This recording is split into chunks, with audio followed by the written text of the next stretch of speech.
Assalamualaikum warahmatullahi wabarakatuh.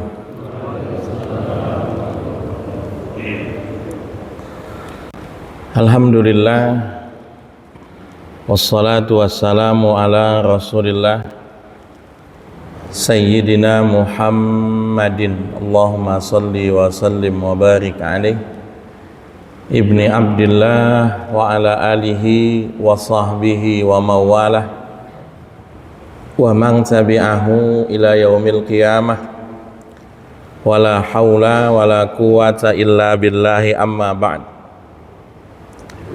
Rabbi shrah li sadri wa yassir li amri wahlul 'uqdatam min lisani yafqahu qawli. Subhanaka la ilma lana illa ma 'allamtana innaka antal alimul hakim. Allahumma inna na'udzubika min ilmin la yanfa' wa min qalbin la yahsha wa min amalin la yurfa wa min du'ain la yustajabulah. Hadirin jamaah kajian Sabtu subuh Masjid Quba yang mudah-mudahan dirahmati oleh Allah Subhanahu wa ta'ala. Amin. Amin. Allahumma amin. Alhamdulillah. Pada subuh pagi ini kita bisa sama-sama melaksanakan sholat subuh berjamaah. Mudah-mudahan apa yang kita lakukan diterima oleh Allah Subhanahu wa ta'ala, dan mari sama-sama kita niati iktikaf kita ini dengan niatan talabul ilm. Kita akan membahas tentang khilaf atau ikhtilaf, ya. Ikhtilaf itu artinya beda pendapat, sama. Khilaf juga artinya beda pendapat, sama. Perbedaan pendapat itu sesuatu yang sifatnya manusiawi, sesuatu yang sifatnya logis, sesuatu yang sifatnya itu dalam tanda kutip normal, ya. Meskipun kita punya dalil yang sama, meskipun kita punya teks yang sama, meskipun kita punya nas yang sama, tapi cara orang memahaminya kadang-kadang beda-beda, ya. Bahasan ini mungkin akan panjang, mungkin bisa 1 sampai 2 kali pertemuan. Tapi di pertemuan pertama tentang khilaf ini, saya akan bahas tentang bahwa perbedaan pendapat itu sudah terjadi sejak di masa sahabat. Lalu kita akan membahas tentang kenapa perbedaan-perbedaan itu bisa terjadi. Kenapa? Perbedaan ini sudah terjadi bahkan di masa hidupnya Nabi Muhammad sallallahu alaihi wasallam. Ini kasusnya ada banyak sekali. Saya hanya contohkan beberapa. Yang paling populer itu adalah perbedaan pendapat akan melaksanakan sholat asar kapan dan di mana selesai perang yang namanya perang Khandaq atau perang Ahzab, ya. Jadi ada perang namanya perang Khandaq atau perang Ahzab. Itu terjadi peristiwanya di tahun yang perang Badar tahun kedua, perang Uhud tahun ketiga, perang Khandaq tahun kelima. Khandaq itu kondisi di mana Madinah dikepung oleh aliansi militer Quraisy dan sekutunya, ya. Sampai Nabi perlu bikin strategi bertahan, membuat parit, bikin parit, ya. Paritnya itu besar sekali dan panjang sekali, ya. Kira-kira lebar 3 meter, kedalaman 4 meter, panjangnya itu mengelilingi Madinah kira-kira 5 km, ya. Kalau nggak percaya, ayo saya anterin. Ayo, kalau nggak percaya, ya. Masih ada bekas-bekasnya, masih ada parit itu, ya. Madinah lumayan kokoh, lumayan terbentengi dengan adanya parit ini, lumayan kokoh, ya. Karena parit ini tidak bisa dilompati oleh kuda, nggak bisa. Manusia juga nggak bisa lompat. Kalau manusia pengen nyeberangi parit, mau nggak mau turun dulu. Ketika turun dulu dari atas, orang-orang Madinah bisa dengan mudah memanahi, bisa dengan mudah dipanah, bisa. Makanya akhirnya main diem-dieman, masing-masing jaga gawang. Ya. Orang Madinah bertahan dalam kota, orang Quraisy bertahan mengepung dari luar. Kejadiannya lama ini, sama-sama tidak menguntungkan. Buat orang Madinah bertahan di dalam itu kelihatannya enak, tapi nggak enak. Kenapa nggak enak? Sebab pasar Madinah berarti nggak ada komoditas yang masuk. Kalau diterusin bakal mengalami krisis pangan, karena gandum stoknya sudah habis, macam-macam sudah habis. Bahkan sahabat itu sudah banyak sekali yang kemudian sudah bingung mau makan apa, sudah bingung. Ya. Orang Quraisy juga sama, posisinya nggak enak, karena kejadiannya di musim dingin, anginnya kenceng, nusuk kulit sampai ke tulang, sementara mereka berada di alam bebas, tidur di kemah, jadi sama-sama nggak nyaman, sama-sama nggak nyaman. Orang Quraisy mencoba membangun kerjasama dengan orang dari dalam Madinah. Siapa itu? Yahudi Bani Quraidah. Ada 3 besar kelompok Yahudi di Madinah yang awalnya bikin perjanjian dengan Nabi, dikenal dengan nama Piagam Madinah, tapi ujung-ujungnya mereka berkhianat juga. Ada Bani Quraidah, ada Bani Qainuqa, ada Bani Nadir. Awalnya bikin perjanjian dengan Nabi itu mantap sekali, ya. Sampai sekarang masih ada Piagam Madinah itu bisa kita baca, dimulai dengan bahasa nahnu ummatun wahidah, kami ini satu bangsa, bahasanya begitu. Tapi ujung-ujungnya khianat juga. Mereka akan membukakan pintu gerbang Madinah dari sisi Bani Quraidah, jadi nanti orang Quraisy bisa masuk ke Madinah tanpa harus nyeberangi parit, cukup dibukakan pintunya Bani Quraidah, cukup ya. Nah, alhamdulillah digagalkan oleh Allah. Orang Quraisy kemudian pulang. Nabi kemudian mendengar tentang pengkhianatan orang-orang Bani Quraidah ini. Lalu kemudian Nabi katakan, selesai ini kita harus berangkat ke Bani Quraidah. Alhamdulillah.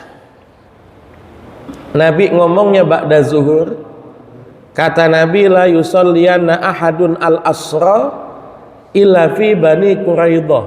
Kata Nabi, jangan ada seorang pun yang sholat asar kecuali di perkampungan Bani Quraidah. Habis zuhur Nabi ngomong, habis ini berangkat langsung ke Bani Quraidah, sholat asarnya di sana. Kata Nabi begitu. Memberangkatkan pasukan dalam jumlah banyak, orangnya juga banyak, jalanannya juga ngepas, jalan beriringan, begitu kan. Itu butuh waktu lama. Belum nyampe Bani Quraidah, waktu asar masuk. Waktu asar masuk. Sahabat terpecah menjadi 2 golongan. Yang satu bilang kita sholat asar di sini. Yang satu bilang, oh nggak boleh, Nabi bilangnya di sana ya di sana. Kata yang ngotot minta di sini, Nabi itu tidak harus di sana loh. Itu tadi maksudnya cepet-cepet maksudnya. Jangan ada yang sholat asar kecuali di perkampungan. Maksudnya kita segera jalan bergegas.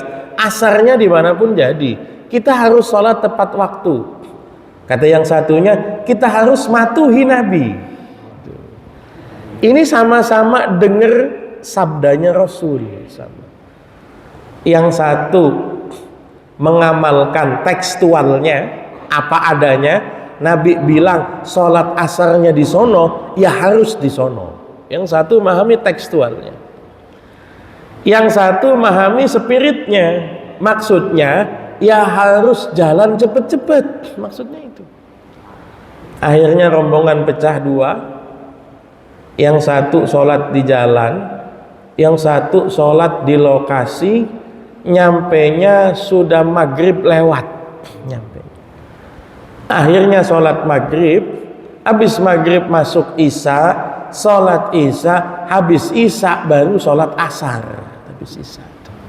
Tapi melaksanakan perintah Nabi, karena Nabi ngomongnya sholat asarnya di sana.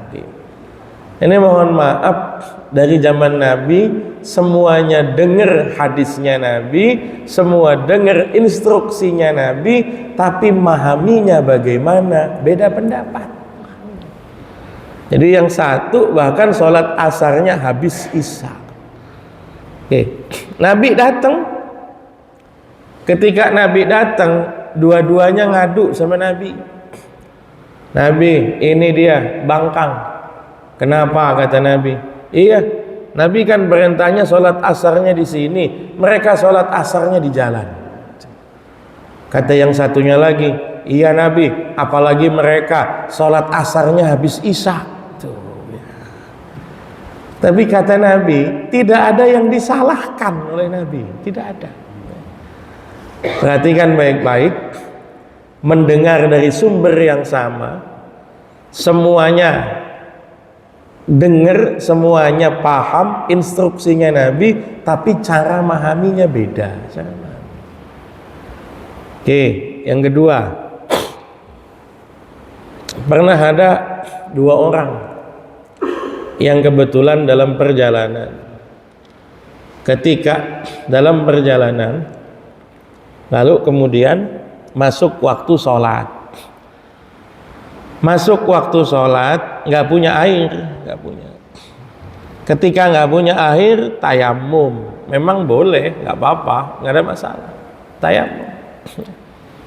Wa in kuntum marda aw ala safarin aw jaa ahadum minkum minal ghaiti aw lamastumun nisaa falam tajidu ma'an fatayammamu sha'idan thayyiban. Tayamum, sholat berjamaah. Habis sholat berjamaah sampai ke Madinah. Sampai Madinah kan ada air, ada. Yang satu ngulangi sholat lagi, ngajak kawannya, yuk kita sholat lagi. Lo ngapain sholat lagi? Tadi kan sudah. Loh, tadi kan pakai debu, sekarang sudah ada air. Iya, tapi kan yang tadi sudah sah, ngapain diulangi? Lo nggak sempurna itu. Tadi kita sholat tayamum karena nggak ada air, sekarang sudah ada air, sudah ada. Maka yang satu ngulangi sholat, yang satu nggak ngulangi. Udahlah, orang udah sah kok, selesai. Akhirnya dua-duanya berdebat, datang pada Nabi. Nabi, ini tadi kami di tengah jalan kami tayamum, sampai sini kami dapati air, saya ngulangi sholat, teman saya enggak. Kira-kira yang benar siapa Nabi? Nabi enggak ada main bela-belaan, enggak ada. Kata Nabi pada yang tidak mengulangi sholat, Nabi bilang apa? Asabtas sunnah wa azza'atka sholatuka. Ya, sholatmu sudah cukup itu. Kamu sholat satu kali nggak apa-apa, udah cukup, sudah sah. Yang ngulangi sholat, kalau saya gimana Nabi? Kata Nabi, lakal ajru marroten, aman, pahalamu 2 kali. Gitu aja. Itu. Kan nggak ada yang disalahin itu, nggak ada. Nggak ada ceritanya, kamu kok bodoh banget ini sampai ngulangi sholat. Nggak ada itu. Nabi bilangnya, kamu dapat pahala 2 kali, aman itu, sudah tuh. Jadi kita lihat bagaimana sejak di masa sahabat perbedaan pendapat itu ada. Perbedaan pendapat itu yang memperkaya khazanah fikih kita. Perbedaan pendapat itu yang kemudian memilih kita, membuat kita akan milih yang mana di saat apa, begitu ya. Ini perbedaan pendapat di masa Rasul. Sebab beda pendapat, kok bisa sampai beda pendapat padahal sama-sama sahabat Nabi? Loh, kok bisa? Satu, alasannya hadisnya belum sampai. Jangan dibayangin Nabi 24 jam itu ada bersama dengan sahabat. Tidak. Ada omongan Nabi yang didengarkan oleh orang banyak. Ada. Contohnya khutbahnya Nabi, satu masjid dengar semua itu. Dengar semua. Tapi ada ucapannya Nabi yang hanya didengar oleh beberapa orang. Misalnya habis sholat, Nabi ngobrol dengan beberapa sahabat, yang dengar hanya beberapa orang. Makanya ulama kemudian membagi klasifikasi hadis berdasarkan jumlah kuantitas rawi. Hadis yang diriwayatkan satu orang namanya hadis gharib, diriwayatkan hanya satu orang. Hadis yang diriwayatkan oleh dua orang namanya hadis aziz. Hadis yang didengar oleh banyak orang, 3 lebih, namanya hadis masyhur. Hadis yang disampaikan Nabi di hadapan halayak ramai disebutnya hadis mutawatir. Mohon maaf, Bapak tadi wudhu niat, Bapak tadi sholat subuh niat, Bapak puasa tasu'a sekarang niat, Bapak melakukan ibadah apapun niat, populer sekali hadisnya, innamal a'malu bin, mohon maaf, riwayatnya cuma satu orang, Umar bin Khattab itu. Bapak mikir hadisnya viral, hadisnya populer sekarang, populernya sekarang. Di masa Nabi, di masa sahabat, sesudah Nabi meninggal, yang menyampaikan hadis itu Umar bin Khattab. Umar bin Khattab. Hadis tentang Jibril datang diskusi sama Nabi, pertanyaan tentang Islam, iman, ihsan, tanda-tanda kiamat. Hadis Jibril, zaman sekarang populer itu, viral itu.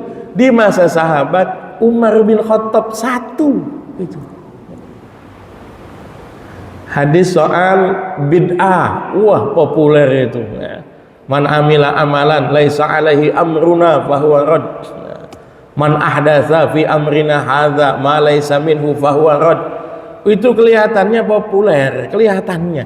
Di masa sahabat Aisyah satu saja yang menyampaikan, satu saja, satu.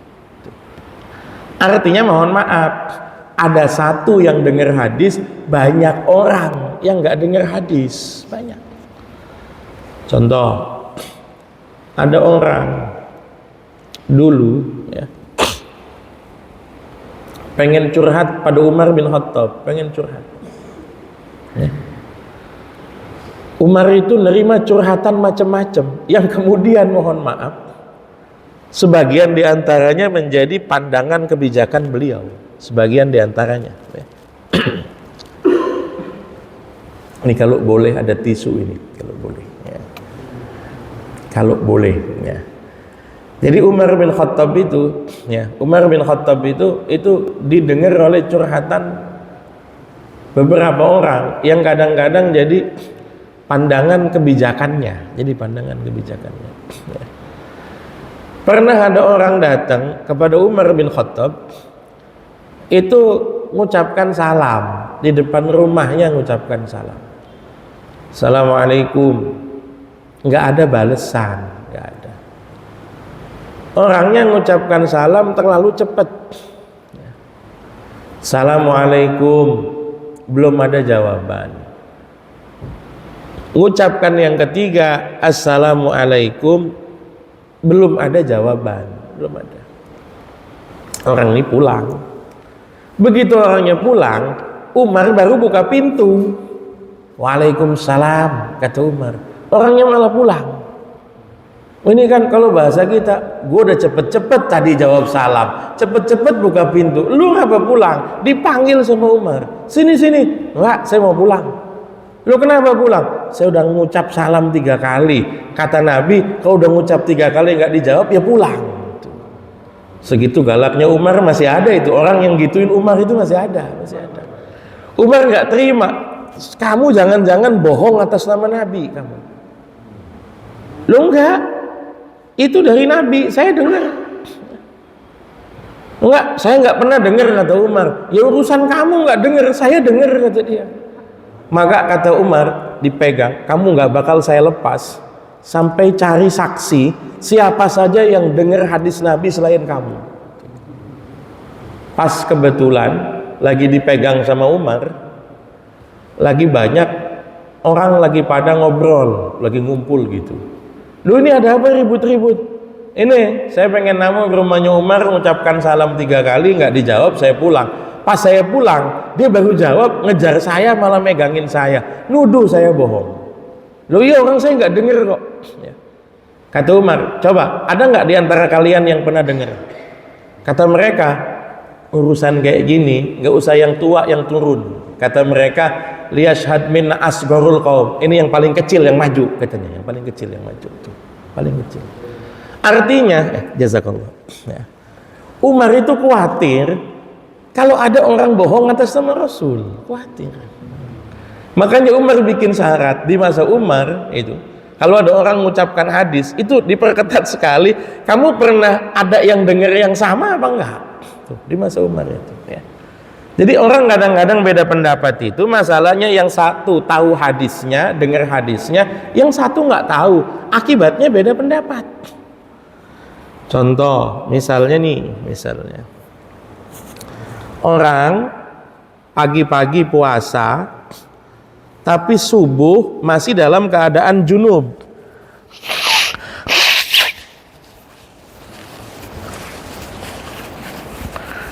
Orang itu kan boleh hubungan suami istri di waktu malam, boleh.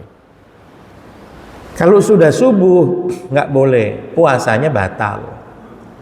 Ada orang hubungannya sebelum subuh, tapi masuk azan subuh masih belum mandi. Katakanlah dia hubungannya injury time, katakanlah begitu. Menjelang azan subuh begitu, masih ada waktu nih misalnya gitu kan. Tapi kemudian sudah selesai sebelum azan, ketika azan posisinya statusnya junub. Sudah tidak berhubungan tapi belum mandi kan gitu. Itu kalau menurut Abu Hurairah itu puasanya tidak sah. Tidak. Imam Bukhari meriwayatkan ucapan Abu Hurairah, man asbaha junuban fala saumalahu. Orang kok subuh-subuh dalam keadaan puasa masih junub, puasanya tidak sah. Ini ucapan Abu Hurairah. Kalau dalam hadis disebutnya hadis mauquf, berhenti pada sahabat. Pendapat sahabat itu tidak bisa dibuang begitu saja. Kita khawatir jangan-jangan pendapat ini berasal dari Nabi, cuma nggak dimention nabinya gitu. Kan biasa toh orang ngomong tapi ternyata aslinya dari Nabi, makanya tetap diriwayatkan. Abu Hurairah bilang, orang kalau subuh-subuh junub dalam keadaan puasa, puasanya tidak sah. Makanya sebelum azan subuh mandi dulu. Pendapat ini ditolak sama Sayyidah Aisyah.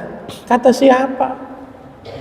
Nabi sering kok ketika masuk azan subuh, nabinya belum mandi gitu. Kalau memang batal, berarti Nabi batal puasa dong. Sama itu.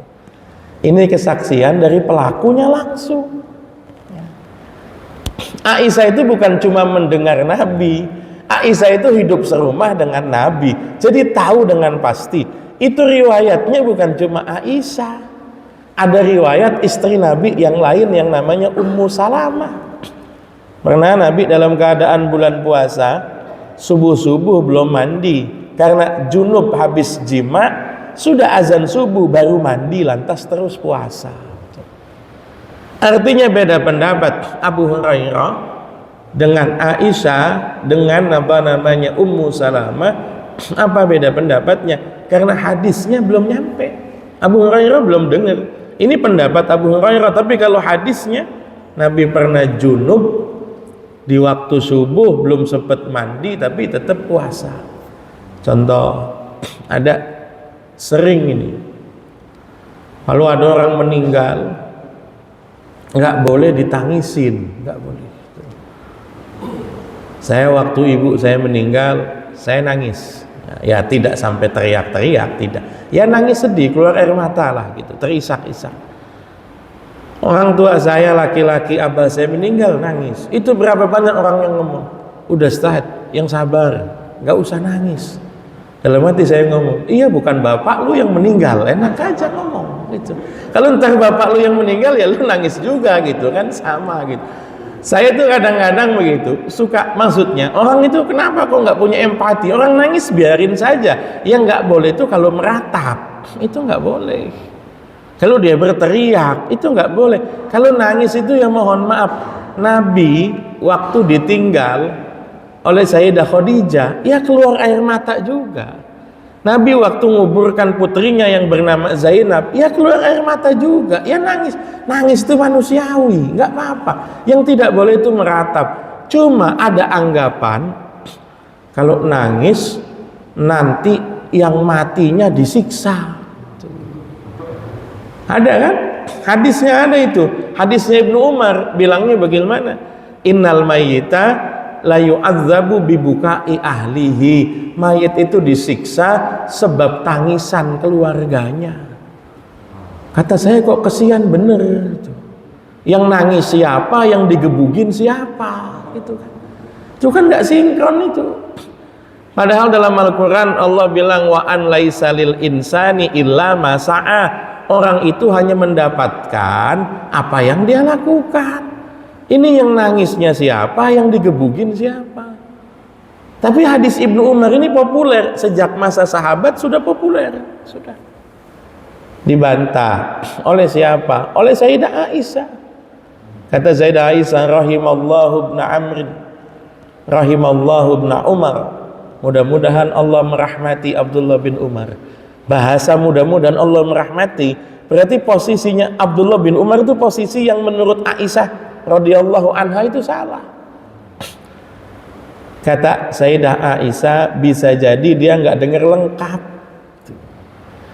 Mayit yang disiksa sebab tangisan keluarganya adalah mayit yang non muslim. Bahasanya Aisyah begitu.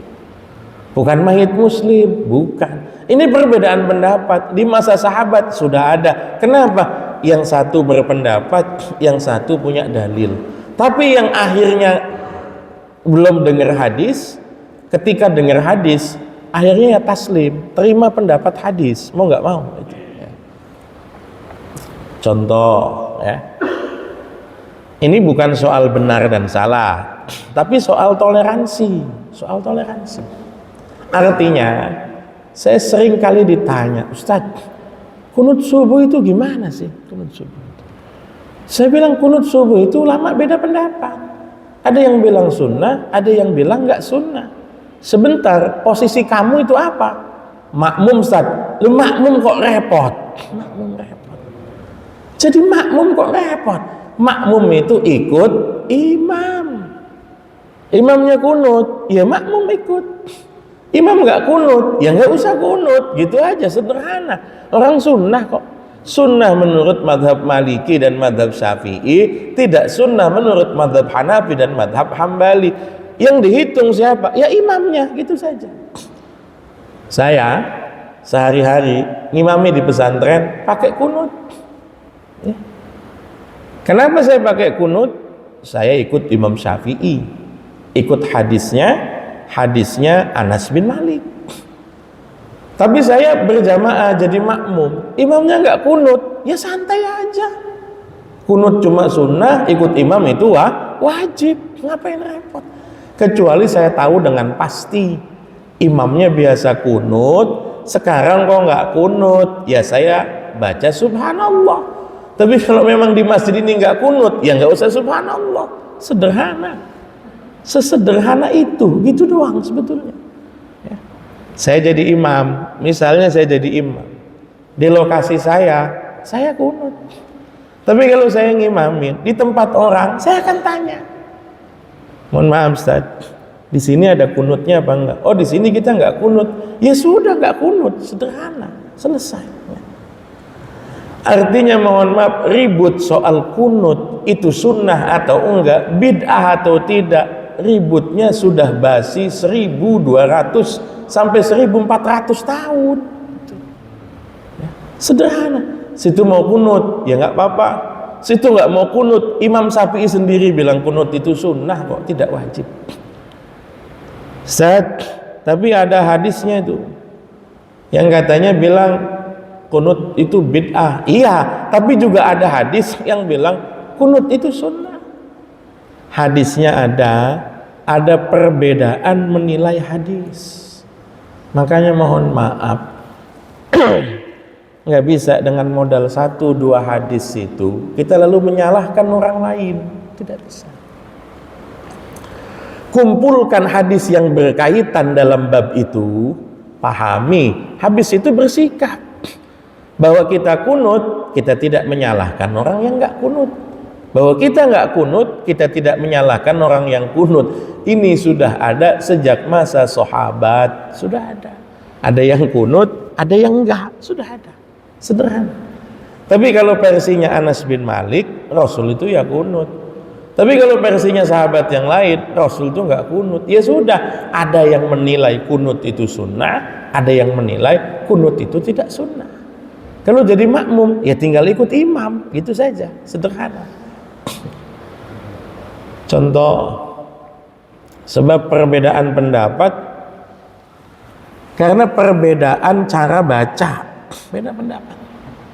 Mohon maaf ya, beda cara baca, beda berhenti di mana, itu maknanya bisa beda. Maknanya bisa beda. Contoh, ini masalah berwudu. Masalah berwudu. Itu kan disebut di sini ayat dalam surat Al-Maidah, idza qumtum ilas salati faghsilu wujuhakum wa aydiyakum ilal marafiqi wamsahu biruusikum wa arjulakum ilal ka'bain. Ya. Saya akan jelaskan sederhana. Bapak perhatikan, ini kaitannya kalau sekarang dengan gramatikal Arab, ilmu nahwu. Perhatikan wujuhakum, ha, wujuha. Wujuha itu dibacanya fathah, itu nasab. Menjadi objek. Objek apa? Objek kata kerja membasuh. Apa yang dibasuh? Basuhlah wajah. Wa aidiakum, dan tanganmu. Tangan diapain? Tangan dibasuh. Kenapa tangan dibasuh? Karena ikut pada muka, muka dibasuh. Maka basuhlah mukamu dan tanganmu. Wamsahu biruusikum, usaplah kepalamu. Perhatikan, ruusi dibaca kasroh, bukan dibaca fathah, bukan. Ruusi itu kaitannya bukan dengan faghsilu, tapi kaitannya dengan wamsahu. Usaplah kepalamu, wa arjulakum, dan kakimu. Dan kakimu ini, dan usaplah kaki, apa, dan basuhlah kaki. Bapak jangan kaget. Ada orang yang nggak basuh kaki, hanya ngusap kaki, hanya. Dan memang ayat ini bisa dibaca wa arjulakum, bisa dibaca wa arjulikum, bisa. Jadi kalau ada orang baca qiraah sab'ah, itu cuma beda fathah sama kasroh saja. Oh, tidak sesederhana itu. Bukan cuma soal beda fathah dan kasroh. Kalau dibaca fathah, kakinya dibasuh. Kalau dibaca kasro, kakinya diusap. Loh Ustaz, kan sama-sama pakai air juga, basuh dan usap. Basuh dan usap itu beda. Kalau basuh, airnya harus mengalir. Menurut sebagian ulama harus digosok-gosok. Kalau diusap, yang penting basah. Kalau diusap tuh, ya. Jadi beda. Ya. Imam Nafi', Ibnu Amir, Kisai bacanya wa arjulaku. Kaki berarti dibasuh. Tapi Ibnu Katsir, Abu Umar, Hamzah bacanya wa arjulikum, berarti kaki cukup diusap. Qurannya sama-sama Jibril yang nurunkan, sama-sama dibacakan di hadapan Rasul, tapi beda membaca itu kemudian nanti beda menghukumi, beda. Contoh, ini yang banyak ini, ya. Perbedaan memahami nas, ya. Ayat tentang batal wudu. In kuntum marda aw ala safarin aw jaa ahadum minkum minal ghaiti aw lamastumun nisa falam tajidu ma'an fatayammamu sha'idan thayyiba. Wudu kamu batal kalau kamu menyentuh perempuan, menyentuh. Lamasa dalam bahasa Arab semua paham artinya menyentuh. Cuma menyentuh itu maksudnya apa? Kalau Imam Syafi'i memahami menyentuh itu sentuhan kulit, kontak fisik. Kulit ketemu kulit batal. Kulit ya, karena kalau sentuh itu berarti kulit. Kalau bukan kulit nggak batal. Saya lagi di kereta di busway, rambut saya nempel sama rambut perempuan, wudu saya nggak batal. Orang bukan kulit kok, bukan. Kuku saya panjang, misalnya. Ngadu kuku dengan perempuan, misalnya. Ya nggak batal, karena bukan kulit, bukan. Mohon maaf, tabrakan, mohon maaf, gigi ketemu gigi, nggak batal. Bukan kulit. Saat kalau bibir batal, kalau itu kulit, kalau bibir batal. Lalu gigi ketemu, ya nggak batal, nggak batal. Menurut Imam Syafi'i itu kontak fisik, sentuhan kulit. Tapi menurut Imam Ahmad bin Hambal, sekedar menyentuh itu nggak apa-apa. Ada makna lebih dari menyentuh itu, bukan apa? Menyentuh dengan syahwat, bukan nyentuh Pak, meremas, beda tuh. Jadi kalau cuma sentuhan biasa, kalau udah ngeremes, itu kemudian batal. Sebab menunjukkan ada syahwat itu, menunjukkan. Menurut Imam Malik bukan meremas, minimal sudah bermesraan. Ya, sudah mesraan baru batal. Menurut Imam Hanafi, oh tidak, yang batal itu kalau terjadi penetrasi baru batal. Ya, kalau yang belum nikah nggak usah dipahami penetrasi itu apa. Kalau sudah terjadi penetrasi baru batal. Kalau nggak penetrasi nggak batal. Sebanyak apapun sentuhannya. Perhatikan, ayatnya sama, tapi memahaminya beda. Maka tadi saya bilang sejak zaman dulu orang beda pendapat itu asal punya dasar santai saja. Imam Malik punya murid Imam Syafi'i. Imam Syafi'i toh beda pendapat dengan Imam Malik. Imam Syafi'i punya murid Ahmad bin Hambal. Imam Ahmad toh beda pendapat dengan Imam Syafi'i. Imam Abu Hanifah punya murid Muhammad bin Hasan. Muhammad bin Hasan punya murid Imam Syafi'i. Toh Imam Syafi'i beda pendapat dengan kakek gurunya. Jadi sebetulnya sederhana. Beda pendapat itu nggak apa-apa. Yang penting punya dasar. Maka sering dibilang beda pendapat tuh nggak bikin ribut, beda pendapatan baru bikin ribut itu. Ya. Beda pendapatan. Oke.